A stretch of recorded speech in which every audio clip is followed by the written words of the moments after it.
¿Qué pasa, chavales, chavalas? ¿Qué tal? ¿Cómo estáis? Bienvenidos al canal y bienvenidos a un nuevo vídeo. Bueno, vamos a ser breves, vamos a comentar qué es lo que han dicho en el resumen de Twitch, en la presentación de lo que sería el duelista por una parte y por otra parte la 055 que nos llegará el viernes día 4 de septiembre, es decir, la semana que viene. Así que nada, no voy a entretenerme porque ya os digo que es un vídeo un pelín largo, he intentado resumirlo lo más posible, pero bueno. Por cierto, también pedir disculpas a la gente de Twitch. No sé qué ha pasado hoy con Twitch, que ha ido fatal el directo. Así que bueno, vamos a traeros este resumen y poco más. Vamos con el vídeo.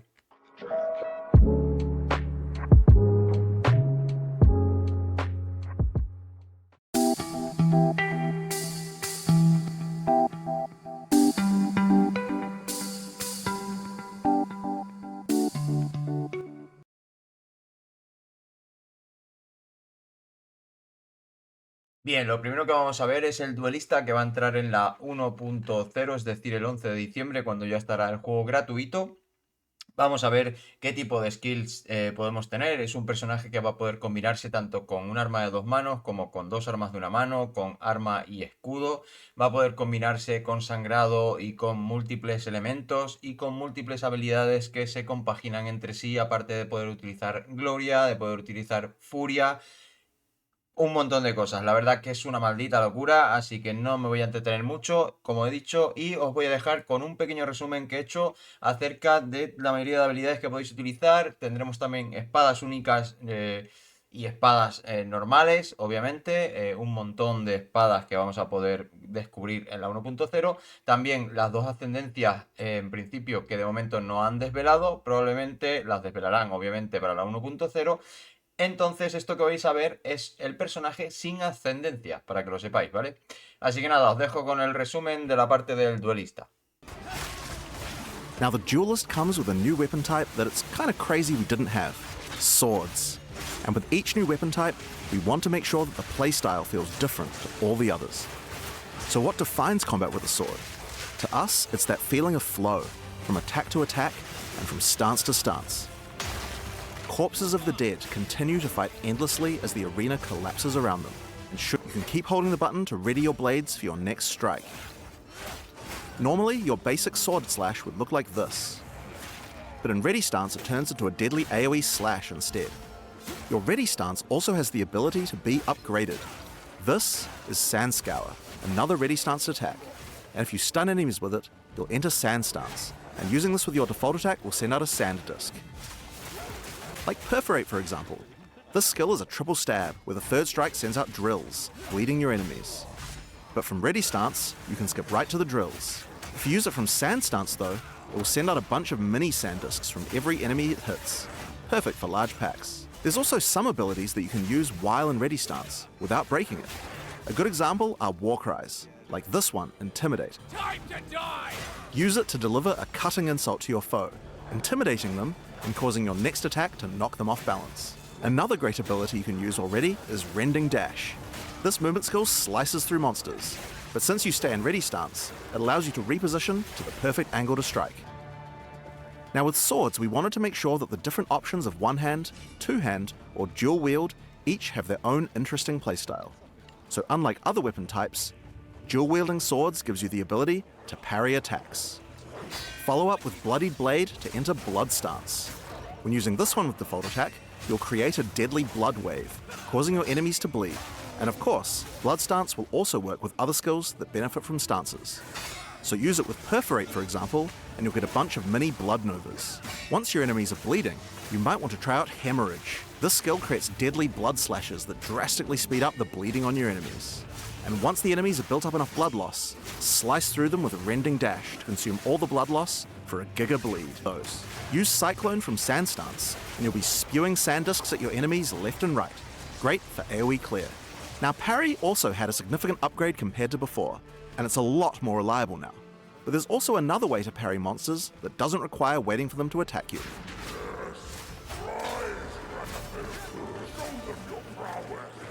By switching to a shield, you can now bash enemies straight out of ready stance to parry them without waiting for an attack.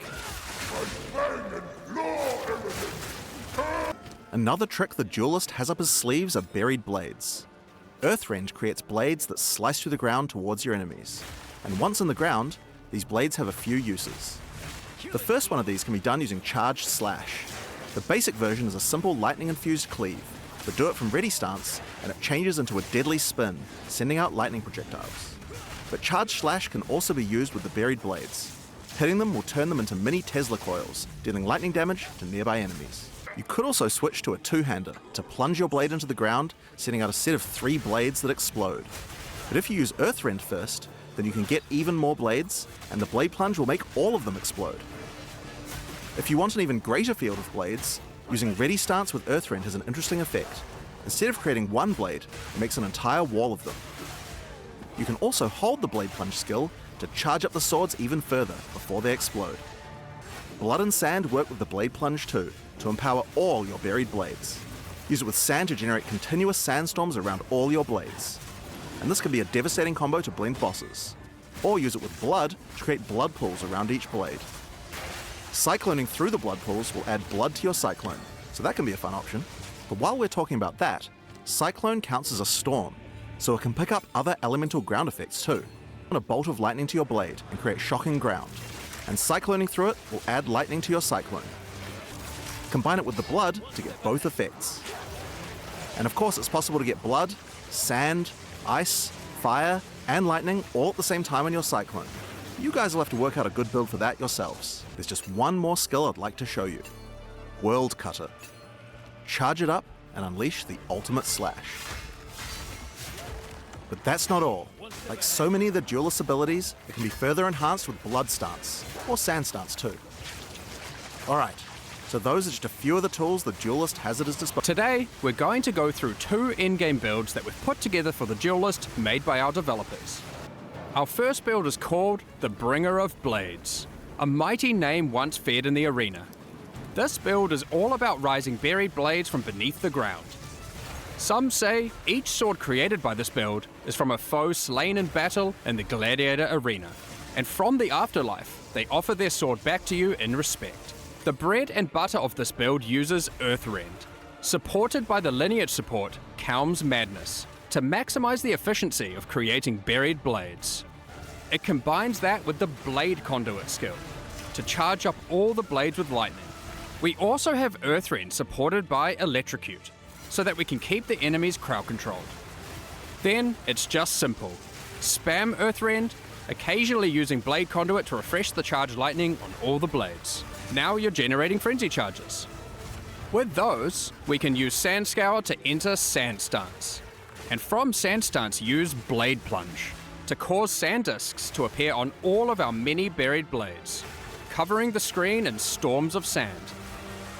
Of course, you want to use eroding sands too, because as the sand discs are doing many small hits, you want to make sure enemies have as little armor as possible, for maximum damage. Alongside that, since we're doing lightning damage, we're also going to throw in the new support Sandstorm, which causes our sand discs to become infused with lightning. The other tool we're using is this support, which causes all your buried blades to add miniature auras that give you damage. To double down on that further, we have this new passive skill Notable, which also causes your buried blades to make you angry. It's pretty obvious what to do next. Just use the existing combos, and the entire screen becomes surging with lightning as sand discs run wild. Alongside the Duelist, we've made a whole bunch of new epic swords, which causes all your buried blades to be enhanced by Karui magic and become ancestrally boosted. Then, take these new passive skill notables, specifically for boosted attacks, to improve your efficiency even further. With all that combined, look at this actual mayhem.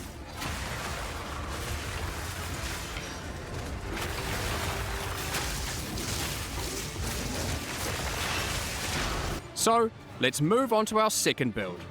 Here we have the Scourge Walker.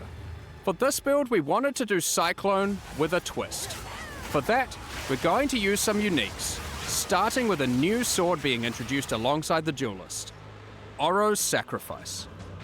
This sword grants a ton of fire damage, at the expense of your physical damage, and grants a new skill called Infernal Step.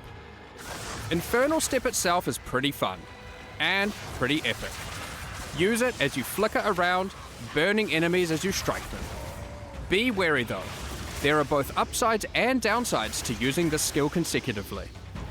Each use gains you a stack of Sacrificial Flame. While this isn't inherently a downside, using Infernal Step while you have Sacrificial Flame causes you to take fire damage, and the more you have, the more you take. Molten Tenet and Zoth's Blood.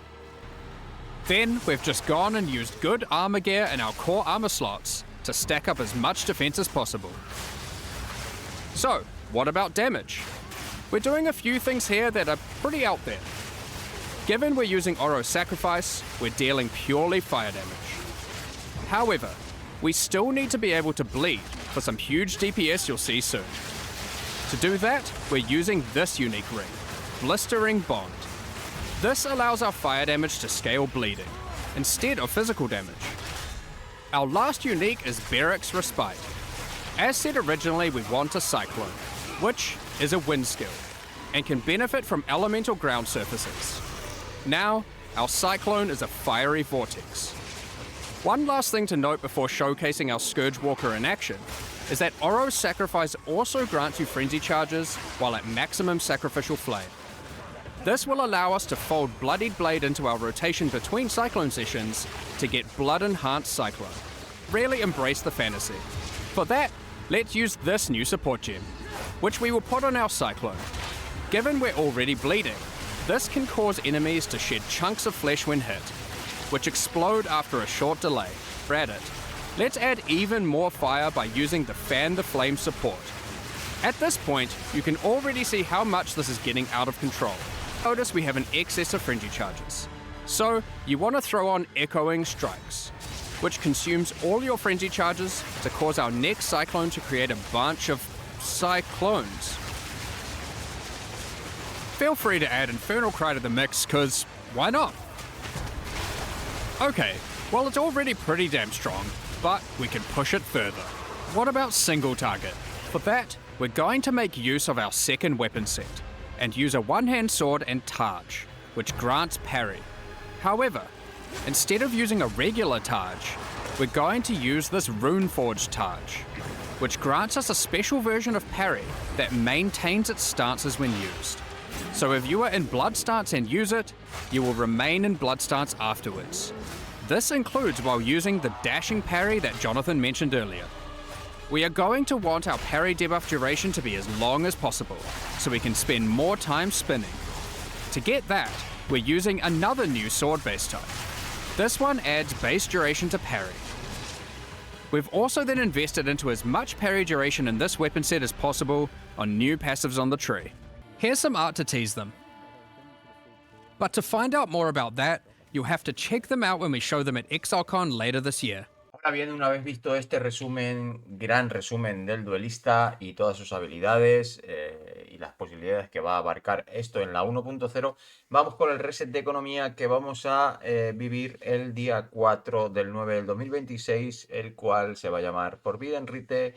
Y básicamente lo que podemos encontrar en este resumen del reseteo de economía es, primero por un lado, vamos a tener como mecánica de liga los rituales, que van a ser la mecánica de liga inicial, independientemente de que la expedición va a estar también en el core. Vamos a tener un rework de Abyss, vamos a tener un rework de Ultimátum bastante potente y una serie de cosas más que vamos a ver a continuación. Next week we are doing our 055 update, and it includes a bunch of changes as well as a new event. Given that, it's finally time to talk about Forbidden Rites, a new event based on the Ritual League that will be starting with our 055 patch next week. But that's not all. We also have a massive overhaul to the Trial of Chaos, some new in-game Abyss content, and more. So, let's dive straight into it. The King in the Mists and his cultists, left unchecked, have spread their influence. By his will, the Nameless have been performing gruesome rituals throughout Rayclast, all the way from the forests of Ogham to the deserts of the Marraketh, and even Utsal and the Karui Islands. As you can see, they've been quite successful in their efforts, and if not stopped soon, who knows what will become of Rayclast. These rituals, unlike their in-game counterparts, will not exclusively reward unique items, and instead will give you a bunch of items useful for leveling, like currency for crafting your gear alongside a bunch of equipment. However, we know people liked having unique item rewards from Ritual, and we wanted that to still be present in the campaign, but we just couldn't give one out in every single area. Throughout each act, 2 times, and once in each interlude part, you'll see these clusters of more epic ritual effigies on the world map. When you reach these areas, you'll notice that unlike normal, the effigies aren't just in a random location in the area, but they're on top of the area's boss fight. By completing these boss rituals, the boss will then be carried forward and added to the next ritual in the cluster in the next area. For example, the first cluster you'll encounter is shown here, containing large effigies in Clearfell, Mudburrow, the Grelwood, and the Grim Tangle. If you complete the ritual in Clearfell, the Hag boss will appear during the ritual in the Mudburrow. Then, to top it off, when you get to Grim Tangle, the ritual in that area will have its boss, the Rotten Druid, and the previous 3, totaling 4 boss fights in one epic final showdown. That's where the unique rewards come into play. By completing these epic boss ritual encounters, you then get to spend your tribute on unique items. Historically, only the creator of the area gets to spend tribute at the end, while your friends just have to watch. We've made some improvements to this experience. In 055, every party member earns their own tribute and can spend it on their own rewards, so no one has to miss out. In order to make it not too rewarding in groups, we've restricted it so party members are unable to reroll the shop and they have fewer options available to choose from. But we've added one extra mechanic here to add new difficulty and reward heights to your in-game maps. After completing rituals in in-game, you want to keep an eye out for this item, a Sacred Bloom, which you can spend tribute on to acquire. If you happen to find one, you can then use it and apply an entrance to the Wildwood to an in-game map of your choice on the Atlas. Then, when you enter that map, you'll find this entrance at the start of the area. There are 3 different types of wisps: Primal, Vivid, and Wild. When you then have to exit the Wildwood, the wisps are freed and will spread across the map, possessing and influencing many monsters. All wisps, when freed, can cause normal monsters to become magic monsters. Vivid wisps, when freed, can add additional modifiers to rare monsters. And wild wisps add rarity of items dropped to all monsters, if you really want to juice your maps. And by using ritual tablets, you can increase the amount of wisps found while in the Wildwood. For those of you who enjoy having clear goals to work towards, this event league also introduces a new set of 8 challenges. These include completing the campaign rituals, defeating named rare monsters, reaching level 90, and more. Completing them will earn you 4 exclusive cosmetic rewards and a statue for your hideout to commemorate your success. Swarm your enemies with the Locust Footprints effect, and send your foes scurrying to their demise with the Locust Swarm Finisher effect. Fear the dark no longer with your Wildwood Guardian pet at your side, and level up in fashion with the Wildwood Affliction level up effect. It was just obvious that it wasn't good enough. So we've gone through pretty much every part of this trial and made improvements across the board. There's so much to cover here, so let's just fire away with some of the more important changes. Starting with a banger. You can now leave the Trial of Chaos between rooms and resume later at your leisure. Alongside improving almost every aspect of the encounter types, we've made far more of the rooms just about slaying all the enemies, instead of the more specific objectives like escorting the statue or implanting soul cores. We've increased the size of that pesky elevator and made them more responsive. We've made the doors between rooms open quicker and from further away. We've shortened the distance between rooms to have less running. We've added a lot more inherent scaling to the area and to the Trial of Sekimas too, to account for the lack of Atlas Tree. We've made the Trial Master only time freeze to spawn in all the monsters once at the start of the run, instead of in many of the rooms. On top of that, we have done a full pass on all the modifiers, making them significantly less dangerous at lower tiers, and rising to the same difficulty at their maximum tier. Additionally, all the modifiers now grant bonuses to item rarity too. We've also added a new kind of modifier, called a wager modifier. These are meta mods that can significantly increase the danger and reward of your trial. But in exchange for that, doubles all the currency you've earned so far in the run. The Uxmal the Beast Lord boss fight in the Trial of Chaos has had its arena redesigned entirely. Less flying, more attacking. Speaking of rewards, you can now also find these chests between each room to get some bonus items for your efforts. And the rewards available when choosing modifiers no longer offer random corrupted items, now exclusively offering only currency items and soul cores. And we've done a full balance pass on those too, to make them more powerful, alongside adding some new ones to the trial and endgame. Speaking of the trial and endgame, for those looking for a greater challenge, you'll no longer need to have to stop after 10 rooms.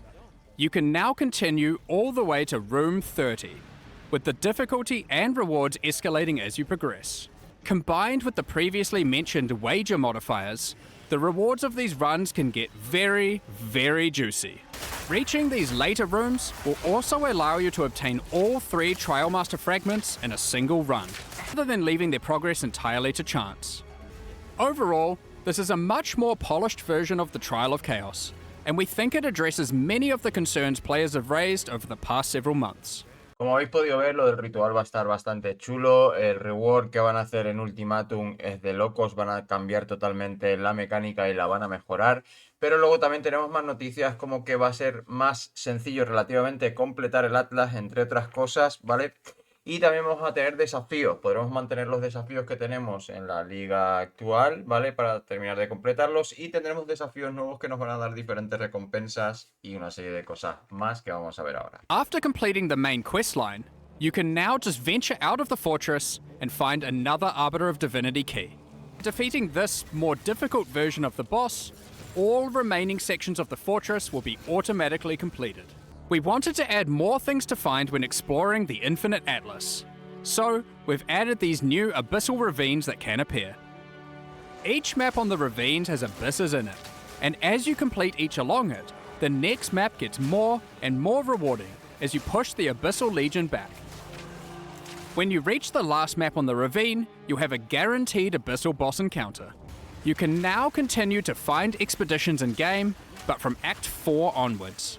In the endgame, expedition tablets will now be available, allowing for some new levels of investment into the league, such as having 2 full expeditions in just one area, alongside up to 2 standalone remnant encounters. With tablet mods, you can now even get many sentries per expedition, resembling an almost sentry minion build as you run around and apply runic modifiers to monsters across the maps. The existing Runes of Eldar League will continue to run, so if you want to keep playing there, finishing your endgame and completing challenges, feel free to do so.